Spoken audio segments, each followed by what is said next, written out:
Peace and blessings, everybody.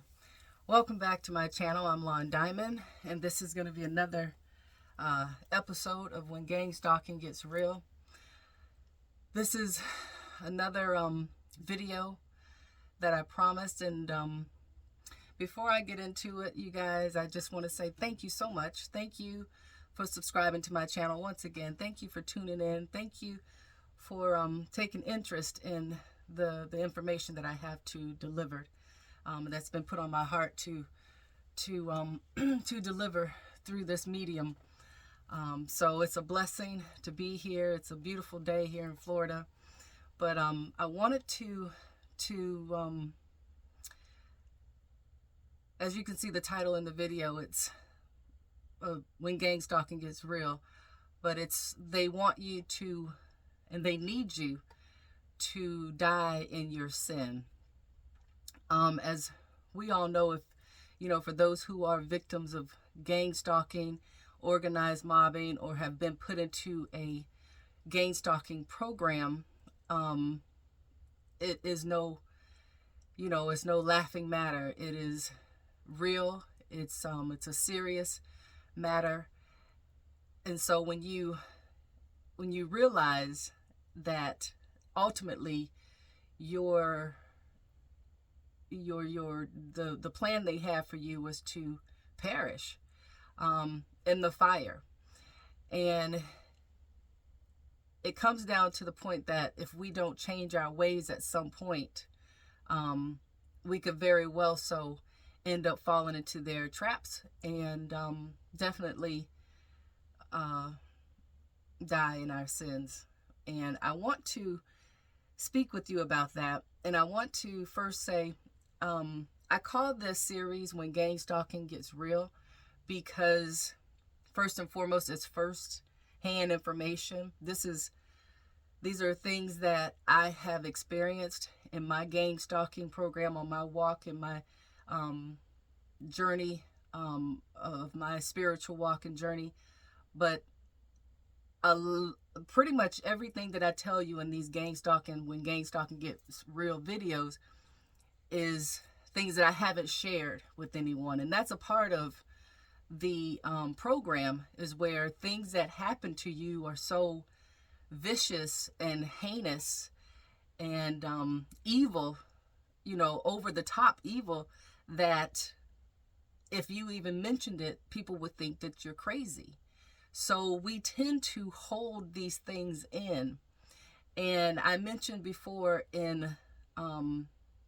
earlier on, when I started making these When Gang Stalking Gets Real videos, that this is therapeutic for me. And I truly hope it's helpful to you all. Maybe it's not helpful to everybody, but if I'm helping one person, I feel like I'm doing my job as far as what I've been called to do on this platform, and speaking to you all about what I got to talk about as far as gang stalking is concerned. So this is firsthand information, and that is my goal, is to help. But definitely, with me being able to vocalize things that I've gone through, it is absolutely therapeutic for me. And every time I do one of these When Gang Stalking Gets Real videos, it's hard to do because literally there's a psychological and physiological profile that is in us. Each one of us, anything that we go through, that we experience in this life, there is an imprint that's left. And a lot of times, if that imprint is there, but yet you never, we don't get to go to therapy as targeted individuals. We don't get to go sit on somebody's sofa and talk about, how we have post-traumatic stress disorder, because we have been placed in a program that has harassed us, bullied us, been set up with traps and snares and everything else. This is an illegal operation that goes on that we were never, if you were a targeted individual, you never would have volunteered to be in something like this. You found yourself in this situation. So I want to talk about, they need you to die in your sin. And like I said, it's all For me, I can only give you what I know. I can only give you my own personal experience. I don't have secondhand information to say, well, such and such did this or such and such. This is literally my own personal experience. So the way I want to explain this to you is I want to take you on a little bit of a journey with me. So hang in there with me, but I think towards the end of the video, or maybe midway through, that you'll see the point, and you'll see if this can be helpful to you. But first, let's talk about what it means to die in your sin. In Hebrews chapter 10, verse 26, it says, "For if we sin willfully after that we have received the knowledge of the truth, there remaineth no more sacrifice for sins." Meaning, once someone has learned the truth, there is no longer a sacrifice for sin if they continue to sin. Instead, you can expect judgment. You can expect fiery indignation. You can expect these things to come to you. So I can recall in my own personal walk and journey, I can recall when I decided to leave my home in Georgia. And I packed up everything I could. I was in a very volatile situation, a very abusive situation that I needed to get out of. However, I still loved this person very much, but I truly felt like if I would have stayed in this situation, I would have, as I put it to other people before, I would have probably come back in a box had I stayed. I never told them or anyone up until this moment right now that I'm about to tell you what gave me the fortitude, what gave me the wherewithal to stand.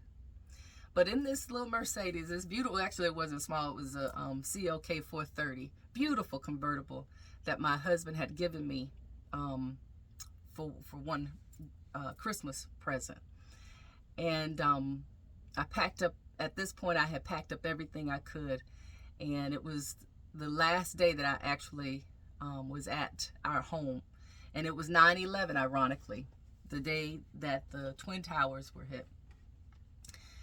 And I remember driving home, and I remember getting a ticket that day, and the officer, the state trooper, I was like, "Sir," and it was raining and everything, and I said, "Sir, can't you just give me a warning, please, with everything that's going on?" And he said, "Nope, Miss Herring, you're gonna have to slow down for me out here, okay?" And I guess just the whole thing with me driving home and just thinking about, I'm leaving, and what am I going into? Everything was so uncertain. And I remember praying. To God, and I was saying, "God, I just don't understand. I don't understand. I love my husband so much. I loved him. And I just felt, we were so blessed. We were young. We pretty much, didn't want for anything. And we just, it was just unbelievable to me. And I remember just asking God, I don't understand. God, I don't understand. God, I loved him so much. And we were so blessed, Lord." And I heard a voice. And I have to say, this probably was the first time I heard God's voice. And I heard a voice say, "I have a job for you to do."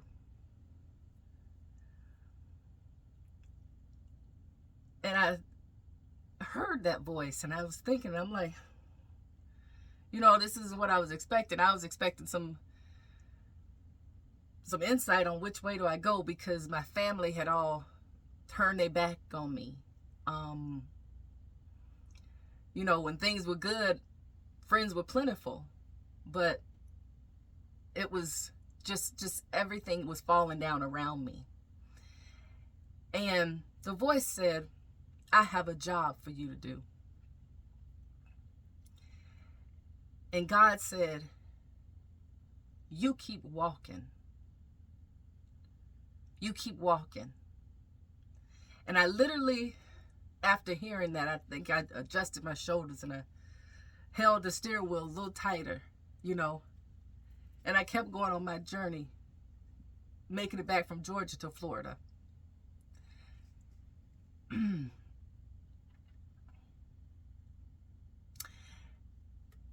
And I just kept thinking about how was I going to continue, because I hadn't worked since I've been with my husband. He didn't want me to work. I didn't have to work. So everything like the bottom just had come out. But I held to that voice that said, I have a job for you to do, and you keep walking, little Ann, little Lon Diamond. You keep walking. And it said, if you think you were blessed, you haven't seen nothing yet. You just keep walking. You keep walking. And at that moment, and through the process of me driving home back to Florida,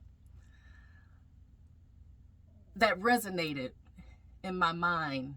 And I kept going over what those words were. Like I said, that probably was the first time I heard God's voice. And I said, everybody has turned their back on me.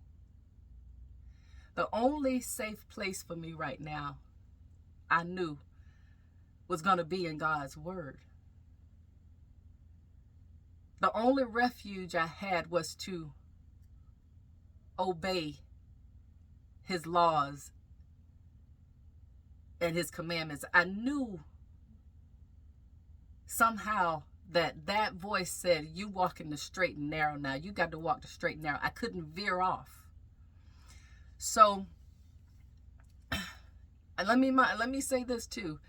I didn't question that voice. I didn't question God. I didn't say, well, God, how much the job pay? How much, because I'm used to such and such,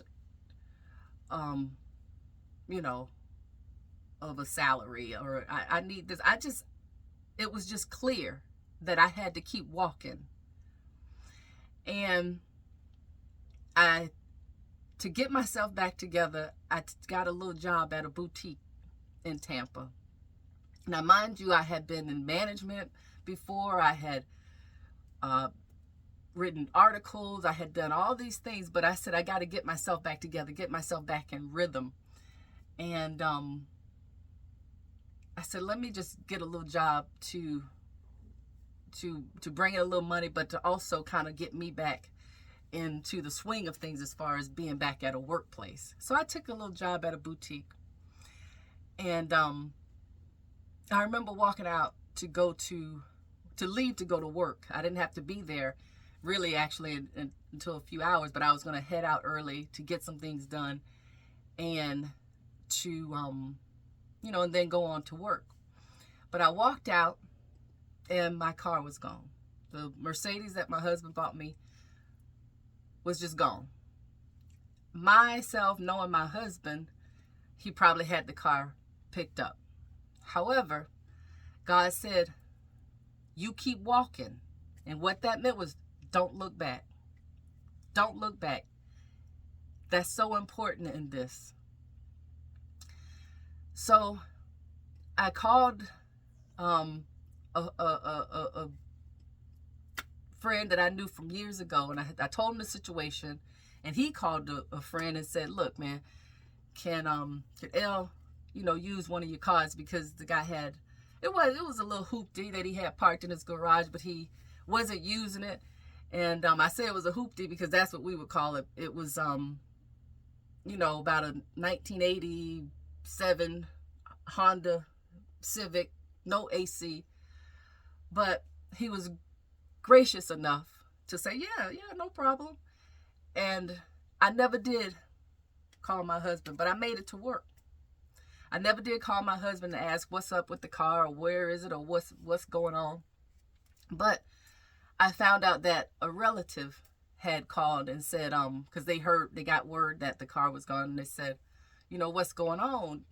And he said, I had the car picked up because I want my wife back. I want my wife back. Now, had I not had that conversation with God, and God said to me, I have a job for you to do. Had I still had vanity in me, had I still had conceit in me, it was like something when those words came to me that day, it was like something that was the beginning of my awakening and the washing that I needed, the cleaning that I needed, right? So if I still had vanity and conceit in me, those sins, and I went back after the car got picked up, because I didn't want nobody, you know, because, oh, can't nobody see me in this little hoopty. I'm used to driving the finest of the finest, the best of the best. What is it? I just can't let nobody see me. Had I gone back,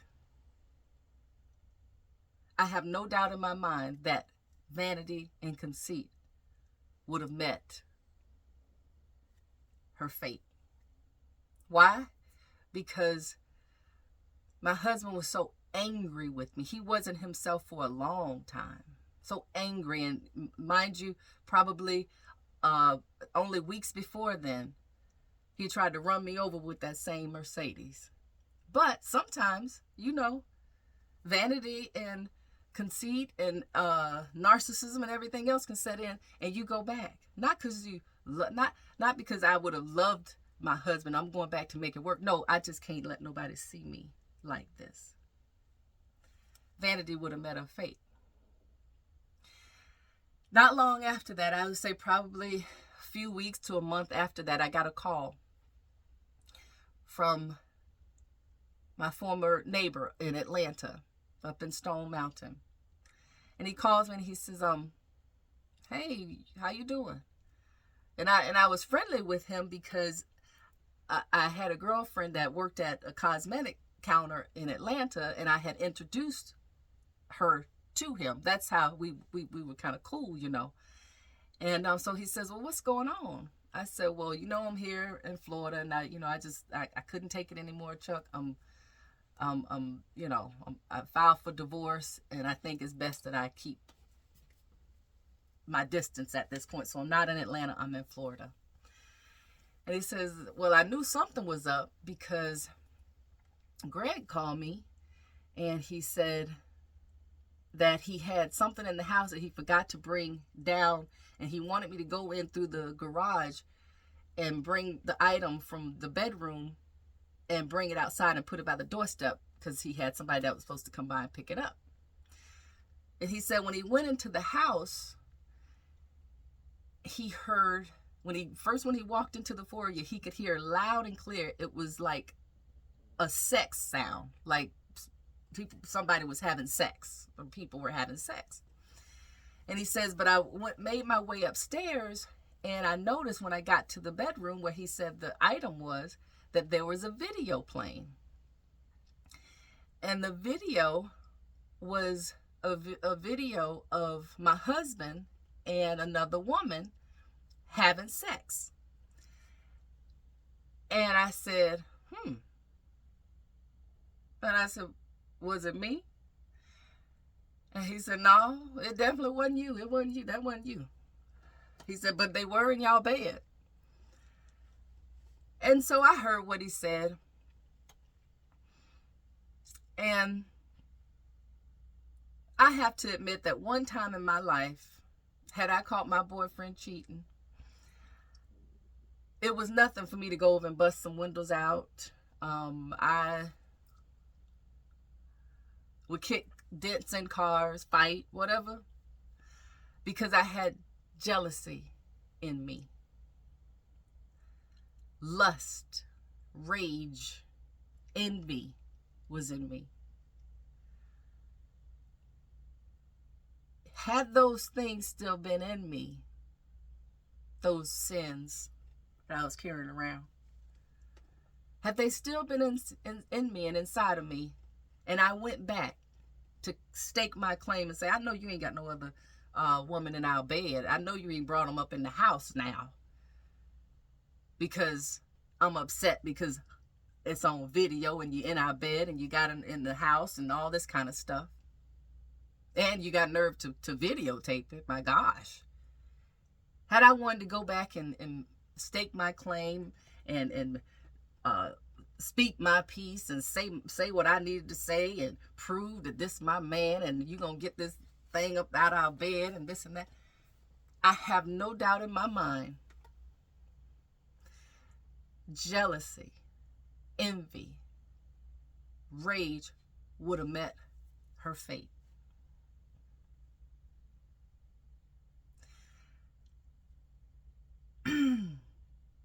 When I said to Chuck, I said, wow. I said, you know, Chuck, thank you for calling me, but I'm not surprised. It's been so much craziness going on, brother, but I truly appreciate you calling. But I'm at work. I done started a little gig here, and I got to get back to work, but thank you for calling. So I can say a month, two, maybe a couple of months passed by. But at some point, the divorce papers showed up saying that you needed to sign these papers because your divorce will be final after you sign these papers. It was the final divorce papers where you sign them, divorce decree and everything. And it stated my settlement was some artwork, some marital property, as far as some furniture. Altogether, it probably would have amounted to, if I sold it, you know, it was probably worth, when I purchased it all, or when we purchased it, it was about maybe $25,000, $30,000 worth of artwork and furniture and statues and stuff that we had. Had I looked at that in the sense of the eye of greed that I might have once had inside of me, the sin of greed, I would have made sure I got those items, because that was the only settlement that I was going to get. There was going to be no monetary settlement. There was, although my husband, you know, he gave me an allowance of like $5,000 a month at that time. That was not ever put on the table. So this was what I was going to be awarded in the divorce. Mind you, the location of the items were in a storage unit located in Dothan, Alabama, about probably close to 600 miles, maybe it's about between 500 and 600 miles away from where I was staying at the time. And I remember a friend of mine was there when I was reading this, and they said, well, you gonna go get your stuff? And I said, hell no, I ain't going to get that stuff. No, I'm not going to get that. No. Mm-mm. Because I knew, had I went there, greed would have met her fate. Greed would have met her fate. Between 500 and 600 miles away, in an undisclosed location, with the only items that I had that might be of some value right now in my life, besides everything else that I had already sold. I was supposed to go there, coordinate with my husband, who's already been abusive to me, rely on him to give me a key, and hope that I can go in here and everything was going to be in perfect condition. And I was just going to walk away with it. I don't think so. Greed would have brought me there, and greed would have met her fate. Now, this is the point, because you're probably saying, well, what does all this have to do? What all this got to do with gang stalking? You see, none of these little traps and snares that was set up with anything that a man would do if he wanted his wife back. And that's what he said, I want my wife back. If you want your wife back, you don't take a car. You show up in a new one and say, come on, baby, let's go home. If you want your wife back, you don't disclose a video of you and another woman having sex in y'all bed. If you want your wife back, you don't put some items in storage when you know you have more than enough to help her. You don't put items in storage 500-600 miles away. Who wanted me back? Because definitely it wasn't my husband.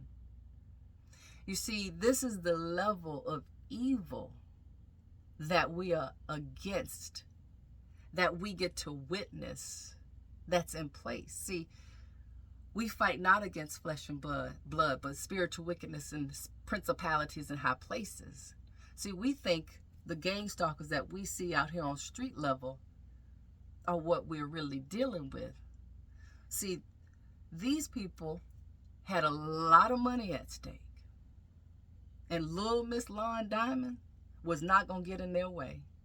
And they wanted me to fall for every trap that they set up. There was no way my husband was the one that was figuring and trying to get me back and do this and everything that was going on.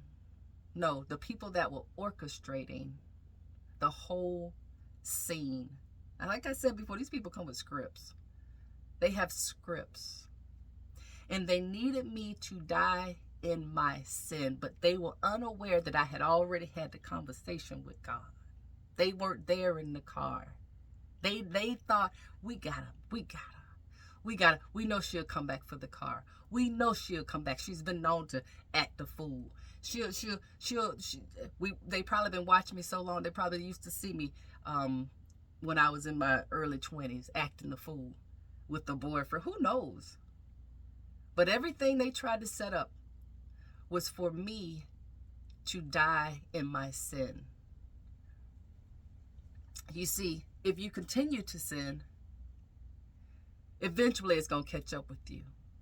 But if you're put into a gang stalking program where you have organized skits where they can speed up and put certain traps and snares in place for your sin to be at ignited, then they get you there faster. And here's the caveat. Here's the catch. If you perish in your sin, their sins and their warped way of thinking and their warped minds, you take their sin with you. It's all justified because all they did was lead you to it. You're the one that fell for it. But see, they were unaware that I had that conversation with God. And God said, I have a job for you to do. You keep walking. And if you think you were blessed, you ain't seen nothing yet. You keep walking. And on that journey, I can say that it wasn't always easy. You see, God, when he says he has a job for you to do, he's not worried about your requirements. He doesn't wonder if you're qualified because he already knows. He already knows you qualified. That's why he told you he got a job for you to do. He chose you. He just got to put you through the test to see if you know who's the boss. I never look back. And I think that is what it is meant when they say, don't look back. Turn from your evil and your wicked ways. And I knew my only refuge. I knew my only salvation. I knew my only protection at that time in my life. And I held to that. And I'm telling you, y'all, I hadn't told nobody this story this phase of my life that brought me to deliver some of these messages that I have. I think at one point in my time when I was in the gang stalking program, and I realized that I was a targeted individual, I think that I was on a mission to somehow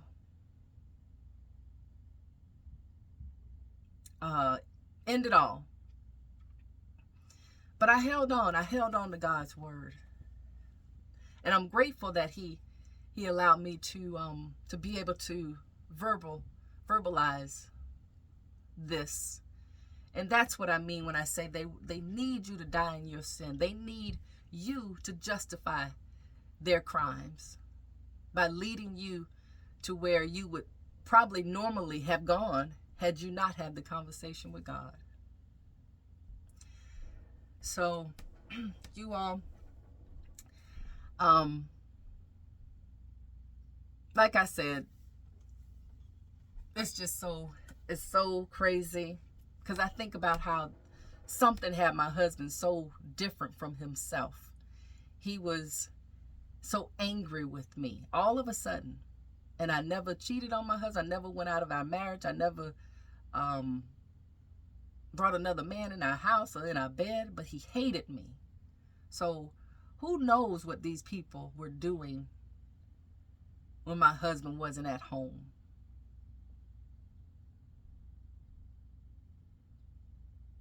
When they had access to him.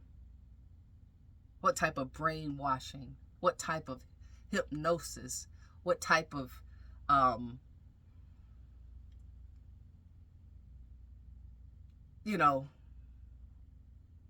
drugs they could have been putting in my husband's system, all to hide their crimes.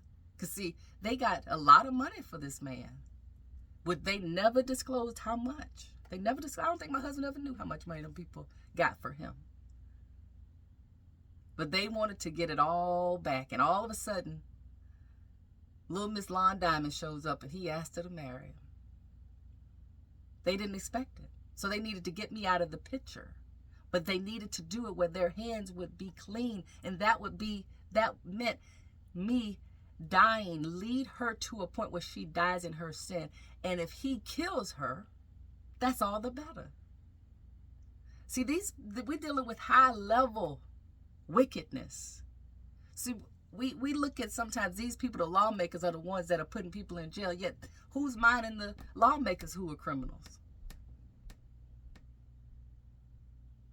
They would have done anything they could to hide what they were doing. And that, if that meant taking me out and him going to jail for murdering me, that was all the better. But they needed me to die in my sin, because then in their sick world, it's justified. They didn't do anything. You did it.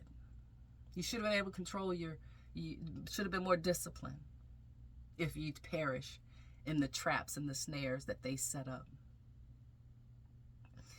And the next video I'm going to do, y'all, is in the gang stalking. When gang stalking gets real, it's going to be different programs designed to do the same thing. And that's a heavy one, because, a lot of targeted individuals, when we experience the same thing, it's probably, and more so because we probably around the same tax bracket. But the devil is very crafty. The devil is all a stage. The world is a stage to the devil. And, hindsight is 2020. And when I was able to reflect on everything, I said, oh, wow. And I was getting certain downloads from the Most High, and because I'm so grateful that He brought me through so much. I'm so grateful, Lord. I look at how my life was spared, and how I didn't hesitate when He said, I have a job for you to do. You keep walking and don't look back. I couldn't look back. Had I looked back and I'd gone back to my wicked ways, I probably wouldn't be here to give you this message. But you all, I wanted to come through with that. Stay tuned for the next video. Different programs designed to do the same thing. And until next time, I'm Lon Diamond, and that's the way it is.